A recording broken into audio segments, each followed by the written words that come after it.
Hi there, and welcome again to the Explaining History podcast. We've got a great interview with you for you today with the academic Katherine Mooney, who is here to talk about the black horse racing star of the 1870s and 1880s, Isaac Murphy.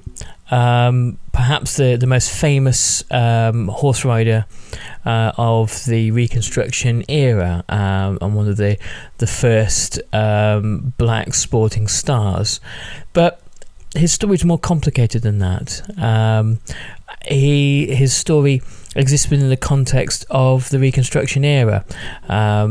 As Eric Foner calls it, America's failed revolution or incomplete revolution, where the struggle to create a multiracial democracy stalls and eventually founders. And the story that you're about to hear about Isaac Murphy is very instructive. It's the story of one individual, but it tells us an awful lot about the period. Anyway, I'll finish there and we'll go to the interview. I hope you enjoy. Katherine is a fascinating source of information on this era, and yes, let's carry on. Okay, and welcome again to the Explaining History podcast, and I'm delighted to have the James P. Jones Associate Professor of History at Florida State University, Katherine Mooney. You see, I got that? That was done perfectly. Katherine Mooney, and Katherine is here today to talk about the life of Isaac Murphy, a fascinating figure. A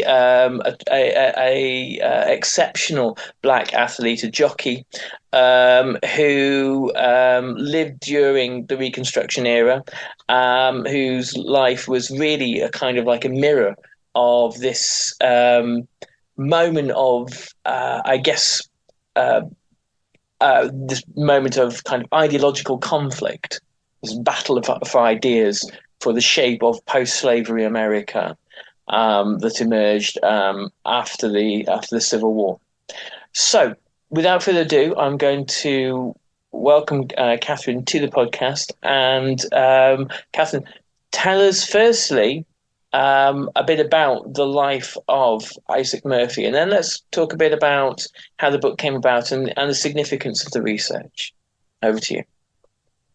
Thank you for having me. So I began sort of looking into this because I had gotten interested in African American jockeys when I wrote my first book.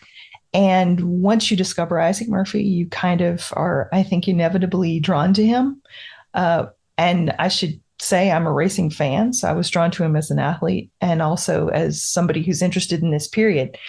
Because, as you said, I think really brilliantly, his life really is a mirror for this. So he's born in 1861 in slavery, and slavery ended in Kentucky because it was not an official Confederate state in 1865 at the end of the war. So he was 4 years old when slavery ended. And when he's about 12 or 13, becomes a professional horseman. And by the time he's 18, he is nationally acclaimed. At this point, horse racing is the biggest mass audience sport in the United States in the 1870s and the 1880s. And by, I would say, the middle of the 1880s on to 1890, so for about 5 years, he's probably the most famous black athlete in America. And certainly, I would say one of the sort of templates for how black male celebrity athletes are sort of, understood, lauded, treated in this country. And that was one of the extraordinary things about the research was how similar many of the things he goes through are to today. And he's a stupendous figure in racing. Since it's Kentucky Derby time, I should say he won 3 Kentucky Derbies, which was a record for its time. He's the first man to win back-to-back Kentucky Derbies. But he's also, of course, somebody who's living with sort of the encroachment of Jim Crow. And it's sometimes hard to trace that because he didn't talk about it a lot. I'm sure because he knew that that was not something people wanted to hear about, particularly the people who employed him. Mm-hmm. But if we, and we can, when we talk about the research, we can talk about, figuring this out. But he has this very tight circle of friends, some of whom are working at the track, some of whom are not. But he's certainly in a friend group with a lot of civil rights activists. So I'm Right. sure he was very politically aware of civil rights. He was, and I'm sure he was supportive of them. It just wasn't something he talked about. But even though he didn't talk about it, he becomes, I think, a symbol of civil rights activism precisely because he's so famous and he's so successful. Yeah. And civil rights activists sort of take him up as Mm-hmm. this is the face of the new America, right? Mm-hmm. And we can talk about the consequences of that for his career, because that's certainly one of the reasons that his career experiences a significant nosedive. Mm-hmm. That the physical consequences of his profession, which for him were devastating. Mm-hmm. So if you fast forward, 100 years during the kind of the second civil rights era, you have sports stars and musicians and entertainers, everyone from Sidney Poitier to Harry Belafonte to James Brown to Muhammad Ali, who all reach a point in their careers where, in all of those cases, activism ran through their veins, but they all reached a point in their careers where they thought, to hell with it. Yeah. I'm speaking out. And Mm-hmm. none of that was without consequence. But obviously, they were in probably stronger positions than Isaac Murphy would have been. And it's really interesting, isn't it, how at certain moments, black sportsmen and women and entertainers become, because they're in the public eye, this sort of cipher for how not just black audiences but white audiences as well imagine the role, the status of black people in society.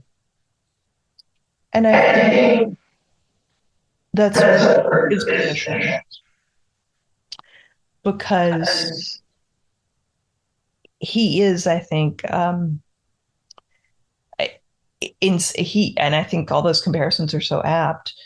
And I'm thinking about there's a white memoirist who later is talking about his childhood, and he says, when I was growing up, every boy I knew wanted to be Isaac Murphy.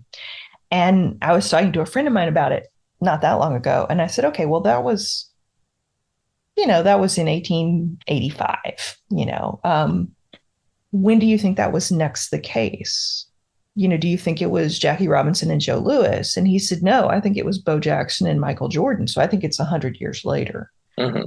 And when you think about how significant that would have been, simply because the whole notion that white supremacy is in peril and hierarchy is in peril precisely because white children can say, oh, this guy's a hero, right? I want to be him. And how extraordinarily frightening that would have been for parents who were invested in racial hierarchy, and how groundbreaking that was an extraordinarily dangerous, in some ways, position for him to be in. And even when it was not overtly dangerous, and I think this is something that comes through in the book, I think it must have been exhausting because he's constantly under scrutiny, right? He's usually the only, at work, he's not the only black man. He's in a very, vibrant African American community. But, when he gets off work, because he's living out of a suitcase for about 8 months of a year, right? He's touring the tracks. He's often the only black man in a particular place. He's the only black man who's allowed to stay in certain hotels. He knows that's because he is who he is. And he never talks about that, but he talks a lot about the physical demands of his profession. And I began to think that was a way that he was, because he talks a lot about how tired he is. And I'm sure part of that is physical, right? Because he's constantly trying to lose weight, and it is exhausting because there is no sort of nutritional support Mm, for that. But I think it's also it's mental, right? I mean, mm, he's emotionally and psychologically exhausted by the weight of representing Black America. I mean, mhm. and I don't see how that could be anything other than exhausting. Well, representing Black America within 2 decades of the defeat of the Confederacy.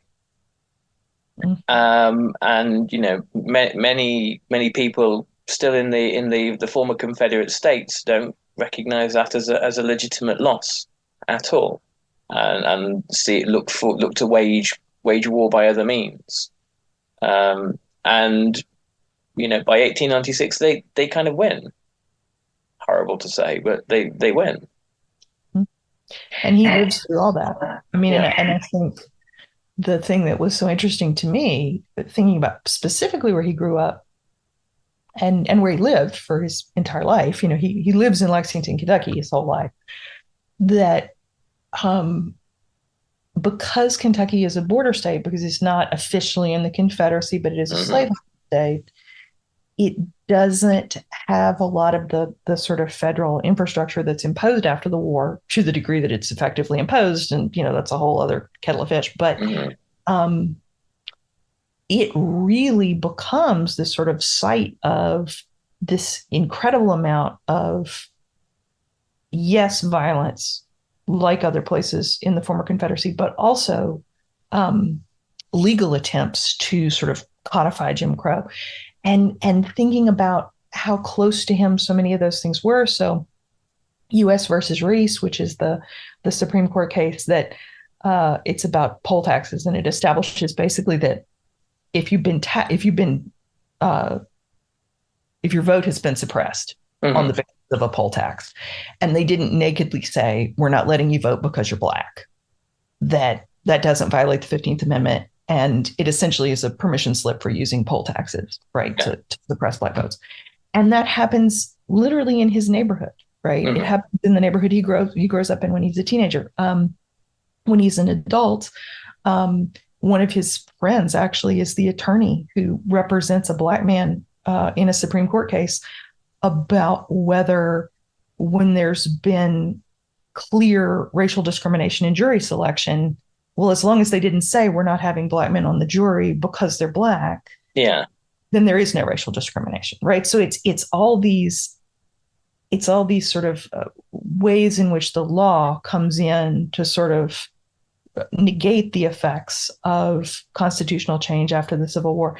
Hmm. And I think, you know, I would imagine that, I mean, certainly today, right? Ordinary people very seldom sort of are following major judicial decisions in the Supreme Court, except Yeah. in extraordinary circumstances. But he's living in this small town that actually produces some of the major sort of legal changes of Hmm. his moment.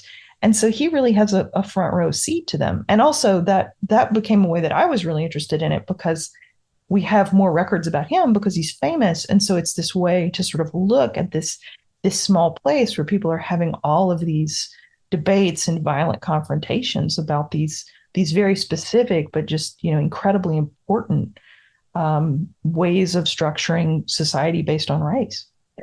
You mentioned, we both mentioned the kind of the 1960s era, and you mentioned kind of the era of like Michael Jordan, so which is, I guess, from sort of like the 1990s onwards. But what echoes are there of Isaac Murphy's story now here in 2023? What is the relevance, do you think? I think that the thing that struck me most is, well, there are a couple things. One is, and this is sort of less, this is perhaps the less significant, but I think still important, Hmm. is that the way he and his colleagues are often discussed and sort of compared to one another, because he's the most famous African American jockey by a long shot, but there are a fair number of others, many of whom are younger than him, but a lot of whom are very successful. the way they're compared to each other and the way he is often sort of held up, not only as a sort of, professional, he's obviously very good at his job, but also the sort of insistence that he is, he doesn't curse, he doesn't smoke, he doesn't drink, he does not hang out with other Black people. All of this is a lie, right? I mean, I don't think he was I don't think he was a great smoker or drinker or gambler, but I mean that we know that the man did all those things. But the point was just to say, well, he's not like them, quote unquote, right? I mean, it's okay for him to be famous. It's okay for and the way that sort of the community is understood as sort of divided into respectable Black men and younger Black men who were treated as arrogant or thuggish or stupid or and I think you really see a lot of the templates for the way Black professional athletes are talked about now, that there's this allowance for some people who are perceived as sort of representative and respectable, and then there are other people who are stereotyped as in the opposite direction. And particularly I was taken with they're talking about recruiting African American jockeys, and they say, well, it's easier to do because it's never a two-parent family. You'll always just deal with a single mother who has a deadbeat partner, and they don't fuss with you about how dangerous it is. No. Well, you could have this conversation now about professional football, right? Yeah. This stereotype that middle class parents care if their kid is going to have a concussion, and and I thought, gosh, this is from 1890, and you could talk about this today, but the thing that really I think in some ways has a huge impact on his career is the concern that Black athletic success could mean something besides Black athletic success. Right. And the real discomfort when it starts to mean something besides that, maybe. And, and I keep thinking of various people who at times have said things to LeBron James about, stay in your lane, that kind of thing, shut up and dribble, that kind of stuff. And I think, Murphy obviously has already gotten the message, and he does not talk about any of that. But the striking thing to me is that even when he doesn't, you can find these sort of incidental mentions of, but especially because things like the overturning of the Civil Rights Act of 1875 is happening while he's a prominent professional. In 1890, they're debating about whether they're going to allow federal intervention in when they can determine that there's been massive violent interference in an election, right? That kind of stuff. Yeah. And they'll be talking about Murphy in the racing coverage, and suddenly somebody will say, you know what? I bet he doesn't care if that election suppression bill passes. And you'll think, then why are you talking about it? Yeah. And I think it's because you can see this sort of like, for some reason for you, reporter, this synapse fires when you think about Isaac Murphy. Yeah. Because you're worried, and so you want to say, don't worry, you can watch him at the track. It doesn't matter. Yeah. But then if it does matter, then it's frightening. So perhaps one of the kind of the connections between then and now, and say the 1960s in the middle, is that the Black sportsman and the Black entertainer has been, white society have used them as a sort of like a pressure valve. You can be mildly troubled by, the treatment of Black people, but if there's, there's a Black person riding a horse or taking to the stage and they're doing fine, so look, things are kind of okay. But the moment they get involved in politics and say some uncomfortable truths, no, things are not okay. We are, the journey to equality is barely begun. That becomes the distressing bit, and so white audiences have a kind of a particular kind of use for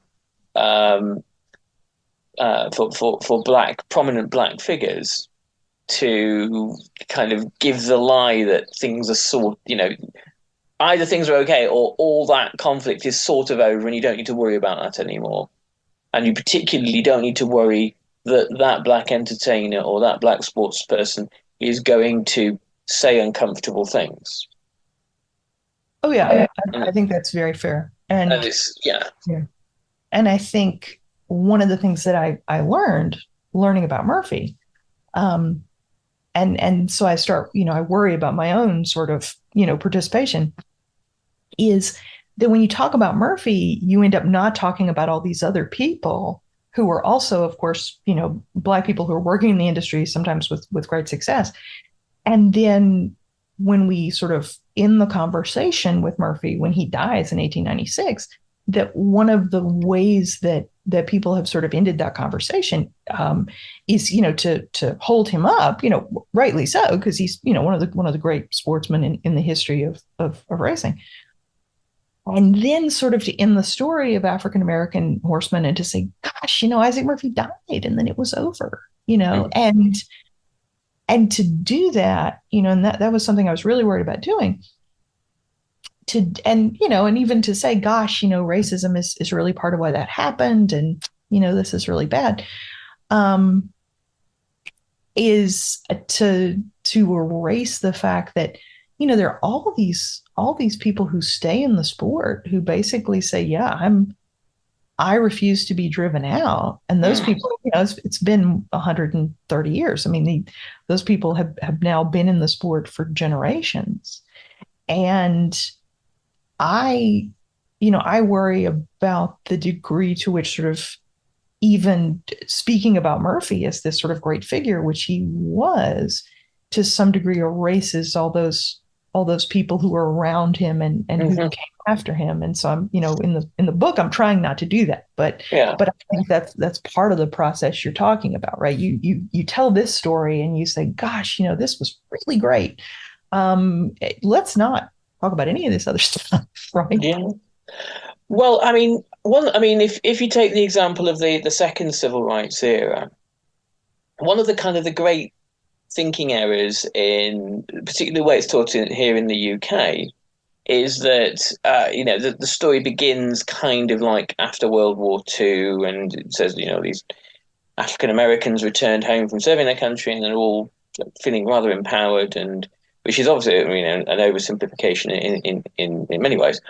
Then there was a bus boycott and Little Rock, and then Martin Luther King comes along and Birmingham and blah, blah, blah. Martin Luther King is murdered in 1968. And then it's the story kind of fizzles out at that point. And the way it's taught in schools, I think it's got a bit better, but certainly for most of the time, it's like some things happened in the 70s and, Nixon and Ford and Carter did kind of some stuff. And then the 80s, you get some black entertainers and everything's sort of all right now. The end. And if you were, a white British teenager, or not even a white British teenager, a non-white British teenager, studying that, you come away with a sense that civil rights is sorted now. It's kind of fixed. It was all pretty bad, and then, good conquered evil is the narrative. And then you think, so what happened to Rodney King then? And every other black person murdered or beaten to death by the police at the roadside thereafter. And it's a story that doesn't make any sense, but we teach it, with conviction every single year. And I think if you kind of rewind, there's this other big gaping hole from 1865 to probably it's taught, but again in the UK, I'm not sure how it is taught in America. In the UK, probably you start talking about lynching and things during the 1930s, but that's like a subsection of learning about the Great Depression. So there are these huge gaps in our understanding, and that they have this massive relevance because they have a massive relevance now, because I think there are significant numbers of British people who look at the USA and people in America who look at the USA and go, "What are you complaining about now? Is this not all? I thought this was all fixed." Yeah. We have hip hop now. Yeah, I mean, Beyonce is famous. I don't know what you're beefing about. well, Right. that's it, isn't it? Mhm. And it's not the fault of those people. You would be forgiven. You'd be forgiven for thinking that, Mhm. um, because I suppose we're happy to embrace reassuring narratives, and there are powerful institutions happy to tell them. We got about 10 minutes left, so just want to talk about the book. What were the challenges of writing this? I mean, tell me about those. So the biggest challenge, which is he did not leave any personal papers that we know about, Ah, which is not a shock. I mean, for a man in his profession, no. but that was very difficult because it's hard to gain access to what he's thinking, right? And the way I sort of solved it was to look at, and this is where the internet is definitely your friend. And I think the book as it is could not have been written before maybe 5 years ago, or maybe even more recently, um, where you can do a couple of things.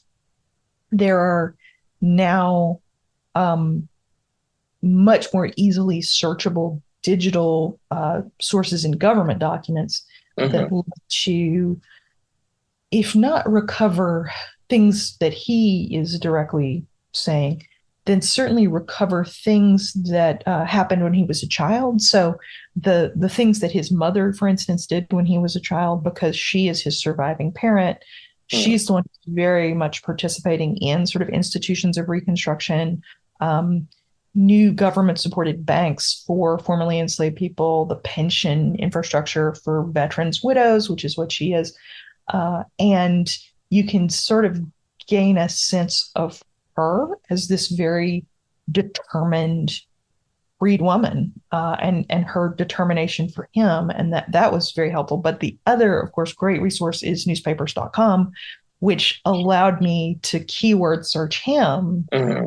to really, first of all, find a few interviews that he had given that we had not seen before. And those are obviously filtered through reporters, so you're never quite sure what's going on there. But to get more data, to have more sort of examples of something that approximates his voice at least. Mm. And because there are about two big interviews that he's known to have given, and I uncovered a couple more. And then also just to get a sense of what people are saying about him. And I think the way the book ends up sort of resolving itself because of that problem with his voice is to say, okay, well, let's spend some time on what we can know of him based on things we know about other people who were his friends and his family. And then let's also think about what people are saying about him. Mm. And that, as we've been saying, like a dominant truth of his life is that he spends an incredible and exhausting amount of it representing things for people. Yeah. And what that was like. Mm. And how it was impossible to sort of do, literally encompass all that in one human body, that was increasingly frail. Yeah. And just very quickly, what are the circumstances of his death? How did he pass away? Was it related to the business of riding? It's hard to imagine that it wasn't. He died of heart failure when he was 35. So, and I don't know that he had job-related bulimia. That is, was and is Mm. a health problem that is sadly common with jockeys. And so a lot of his peers die of foreign body pneumonia because they have job-related bulimia. Mm. And pneumonia might have been, there's some discussion of pneumonia at the time of his death, whether that's related to the heart failure. Mm. We do know that he spent basically all of his professional life. So from the time he's 18 to the time he's 35, yo-yoing in weight between about 140 and 150 pounds and 105 to 110 pounds on a yearly basis. Wow. He does make the papers once when he manages to lose 12 pounds in 36 hours. And, he talks about how agonizing the process is, how exhausted he is, how tired he is, that he literally can't bear to be awake. And, he can't bear to stand up. And yet his job demands that he, literally get on 1,000-pound animal and ride it at speed. And he's very open about that, that it's physically devastating. And so it's hard to imagine that is not a part of what kills him. A new kind of angle to the kind of the physical exploitation of African American people there. Well, and it's a long sort of trajectory for him, right? Because he's brought up by men who would come up on the track in slavery. And one of the things that I had found in my first book and that I had thought was just so profoundly, I don't even know the word for it, is this idea that when you're an enslaved jockey, there's literally another human being who owns your body who can say, this is what it will weigh, this is what it will look like, and we will shape your body into what I want it to be. It's the most direct form of that I've ever seen. And one of the ways they do that is by burying people in piles of manure, to generate just an incredible amount of heat. And so, I mean, this is the kind of stuff that he certainly would have grown up around. And even though nobody physically owns his body, but if he wants to keep his job, right, which is incredibly important to him and to his family, then they effectively do. Yeah, then yes, I mean, I think that's fair. There we must finish, Katherine. It's been a pleasure to hear from you. And very quickly, how can people? I'll put a link below, but I'm taking it that the book is available for anyone that would like to purchase it. Yes, it is available in, I believe, paperback, hardcover, ebook, and there will be an audiobook option soon. Fantastic. Thank you so much. And I do hope that you'll be able to visit us again on the podcast to talk about other matters relating to civil rights and the Reconstruction era. I would be delighted. Fantastic. Thanks so much.